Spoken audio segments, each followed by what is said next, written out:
Alright, hi everyone.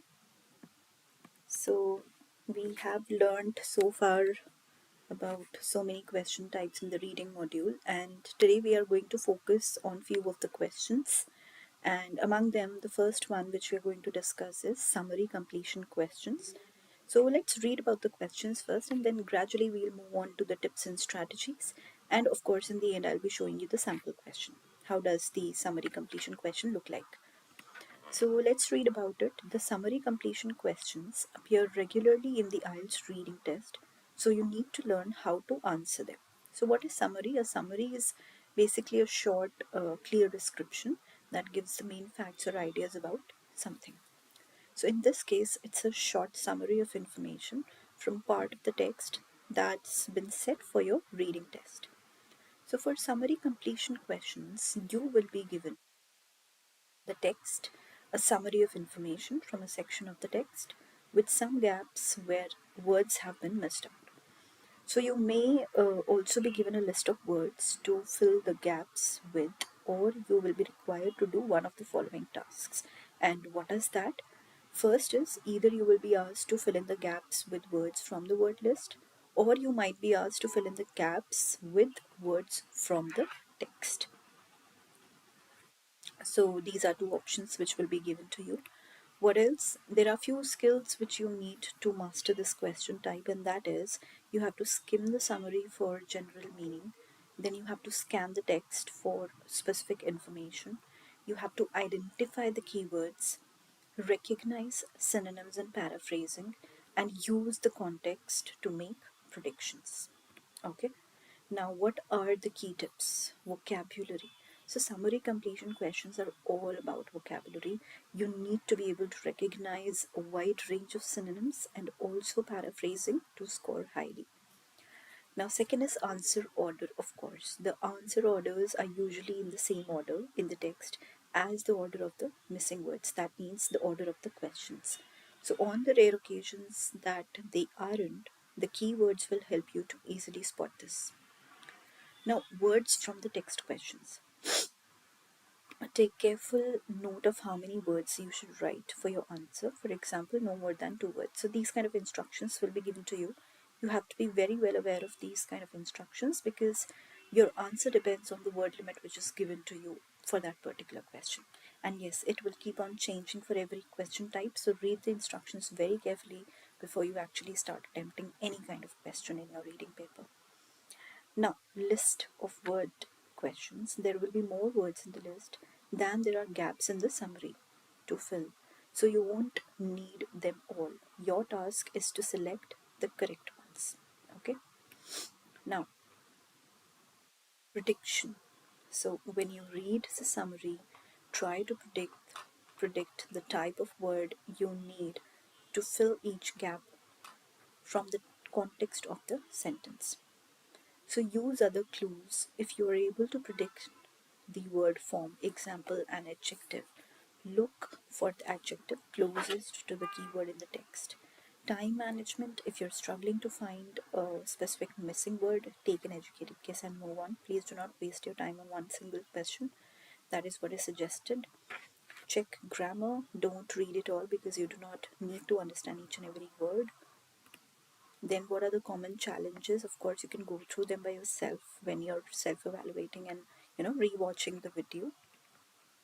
Strategies are more or less like the tips or skills which we just discussed. So of course, carefully read the instructions, then skim read the summary. Next, read the summary in more detail, and if the question includes a list of words, see if you can guess any answers. The summary will normally relate to one section of the text. Then read the first sentence of the summary with a gap in it.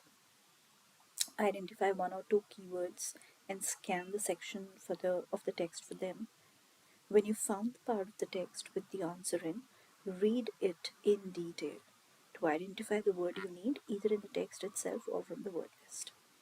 This is an important tip. The next is check your answer to ensure the sentence is grammatically correct and to repeat this process for the rest of the missing words. Now guys, here is the sample passage.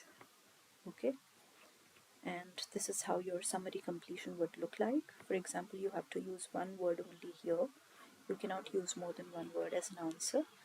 And you can see the explanations have also been given, so you can go back to this passage to check, how did we actually derive the answer. You can read the questions, read the answer and explanation, and go back to passage to mix and match the answer and compare how did we actually derive. So that will be important, and that will be helpful for you to know how did we come with this answer. Now I'm going to take you through another question type as well, which is short answer questions. So what are short answer questions? Let's read about them. Many students find short answer questions amongst the easiest, but you have to read text and answer a set of questions about it in 1 to 3 words. Because this type of IELTS reading question is generally not too difficult, it's attempting to try to rush through the questions, and this results in silly mistakes being made. Be careful not to lose valuable marks this way. Okay, now strategy for answering short answer questions. What is the strategy? Reading the instructions very carefully, taking particular note of the word limit for your answers. Read the questions and try to understand what is being asked. Underline the keywords in the questions. Also think about possible synonyms for them. Don't worry if these are unfamiliar words, because of course you do not need to understand each and everything for getting the answer.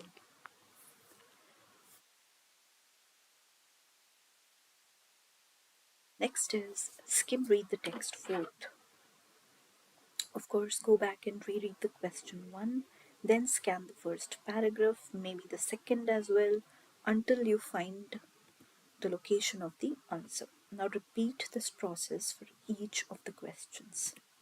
What are the tips? Read the questions first, then the text. The answers will be in order in the text. Don't go over the word limit. Use only the actual words from the text, and most questions will contain synonyms. Now, how does the sample question look like? So, what makes Vancouver similar to the big cities of North America? What famous building was once the highest in the British Empire? So these are the kind of sample questions which are gathered for you. And again, no more than 3 words and or numbers. Of course, you can use 3 words, but not more than that. It can be one, it can be two, it can be three, but not more than three. Then explanations have been given. So again, you can just go back here and see like what is the question type. And for now, you can only learn by yourself that okay, this is how actually I have to answer in short answer questions.